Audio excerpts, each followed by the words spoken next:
जय श्री राम दोस्तों, स्वागत है आपका शिव पुराण क्षीरोद संहिता 12वें अध्याय में। देवताओं को उपदेश देना। नारद जी बोले, ब्रह्मा जी, आप धन्य हैं क्योंकि आपने अपनी बुद्धि को शिव चरणों में लगा रखा है। कृपया कर इस आनंदमय विषय का वर्णन सविस्तार पुनः कीजिए। ब्रह्मा जी ने कहा, हे नारद, एक समय की बात है, मैंने सब ओर से देवताओं और ऋषियों को बुलाया और क्षीर सागर के तट पर भगवान विष्णु की स्तुति कर उन्हें प्रसन्न किया। भगवान विष्णु प्रसन्न होकर बोले, हे ब्रह्मा जी एवं अन्य देवगणों, आप यहाँ क्यों पधारे हैं?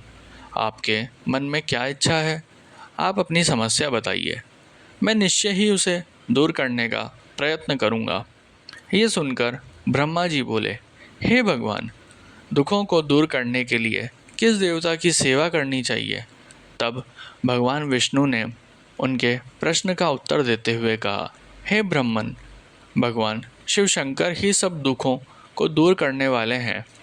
सुख की कामना करने वाले मनुष्य को उनकी भक्ति में सदैव लगे रहना चाहिए। उन्हीं में मन लगाए और उन्हीं का चिंतन करें। जो मनुष्य शिव भक्ति में लीन रहता है, जिसके मन में वे विराजमान है, वह मनुष्य कभी दुखी नहीं हो सकता। पूर्व जन्म में किए गए पुण्यों एवं शिव भक्ति से ही पुरुषों को सुंदर भवन, आभूषणों से वशीभूत स्त्रियां, मन का संतोष, धन संपदा, स्वस्थ शरीर, पुत्र पौत्र, अलौकिक प्रतिष्ठा, स्वर्ग के सुख एवं मोक्ष प्राप्ति होता है। जो स्त्री या पुरुष प्रतिदिन भक्तिपूर्वक शिवलिंग की पूजा करता है, उसको हर जगह सफलता प्राप्त होती है। वह पापों के बंधन से छूट जाता है। ब्रह्मा जी एवं अन्य गणों ने भगवान विष्णु के उपदेश को ध्यानपूर्वक सुना। भगवान विष्णु को प्रणाम कर कामनाओं की पूर्ति हेतु उन्होंने शिवलिंग की प्रार्थना की। तब श्री विष्णु ने विश्वकर्मा को बुलाकर कहा, हे मुनि, तुम मेरी आज्ञा से देवताओं के लिए शिवलिंग का निर्माण करो। तब विश्वकर्माओं ने मेरी और श्री हरि की आज्ञा को मानते हुए देवताओं के लिए उनके अनुसार लिंगों का निर्माण कर उन्हें प्रदान किया। मुनिश्रेष्ठ नारद, सभी देवताओं को प्राप्त शिवलिंगों के विषय में सुनो।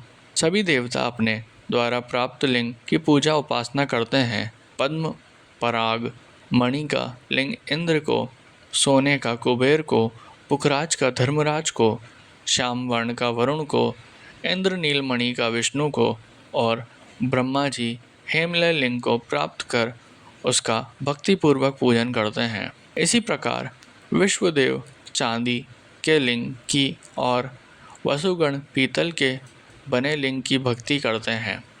पीतल का अश्विनी कुमारों को, स्फटिक का लक्ष्मी को, तांबे का आदित्य को और मोती का लिंग चंद्रमा को प्रदान किया गया। वज्रलिंग ब्राह्मणों के लिए व मिट्टी का लिंग ब्राह्मणों की स्त्रियों के लिए मयासुर चंदन द्वारा बने लिंग का और नागों द्वारा मूंगे के बने शिवलिंग का आदरपूर्वक पूजन किया जाता है। देवी मक्खन के बने लिंग की अर्चना करती है। योगी जन भस्ममय लिंग की, यक्षगण दीढ़ से निर्मित लिंग की, छाया देवी आटे के लिंग और ब्रह्मपत्नी रत्नमय शिवलिंग की पूजा करती है। बाणासुर पार्थिव लिंग की पूजा करता है। भगवान विष्णु ने देवताओं को उनके हित के लिए शिवलिंग के साथ पूजन विधि भी बताई। देवताओं के वचनों को सुनकर मेरे हृदय में हर्ष की अनुभूति हुई। मैंने लोगों का कल्याण करने वाली शिव पूजा की उत्तम विधि बताई। यह शिव भक्ति समस्त अभिष्ट फलों को प्रदान करने वाली है। इस प्रकार लिंगों के विषय में बताकर ब्रह्मा जी ने शिवलिंग व शिव भक्ति की महिमा का वर्णन किया।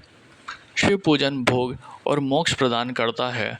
मनुष्य जन्म उच्च कुल में प्राप्त करना अत्यंत दुर्लभ है।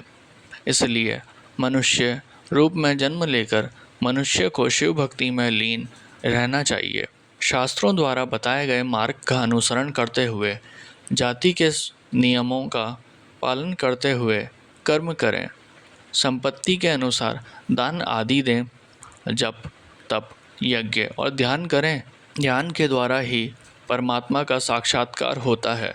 भगवान शंकर अपने भक्तों के लिए सदा उपलब्ध रहते हैं। जब तक ज्ञान की प्राप्ति न हो तब तक कर्मों से ही आराधना करें। इस संसार में जो जो वस्तु सत असत रूप में दिखती है अथवा सुनाई देती है वह पर ब्रह्म शिव रूप है। तत्व ज्ञान न होने तक देव की मूर्ति का पूजन करें। अपनी जाति के लिए अपनाए गए कर्म का प्रयत्न पूर्वक पालन करें। आराध्य देव का पूजन श्रद्धापूर्वक करें, क्योंकि पूजन और दान से ही हमारी सभी विघ्न व बाधाएं दूर होती है। जिस प्रकार मैले कपड़े पर रंग अच्छे से नहीं चढ़ता, परंतु साफ कपड़े पर अच्छी तरह से रंग चढ़ता है, उसी प्रकार देवताओं की पूजा अर्चना से मनुष्य का शरीर पूर्णतः निर्मल हो जाता है। उस पर ज्ञान का रंग चढ़ता है और वह भेदभाव आदि बंधनों से छूट जाता है। बंधनों से छूटने पर उसके सभी दुख दर्द समाप्त हो जाते हैं और मोह माया से युक्त मनुष्य शिव पद प्राप्त कर लेता है। मनुष्य जब तक गृहस्थ आश्रम में रहे तब तक सभी देवताओं में श्रेष्ठ भगवान शंकर की मूर्ति का प्रेम पूर्वक पूजन करें। भगवान शंकर ही सभी देवों के मूल हैं। उनकी पूजा से बढ़कर कुछ भी नहीं है।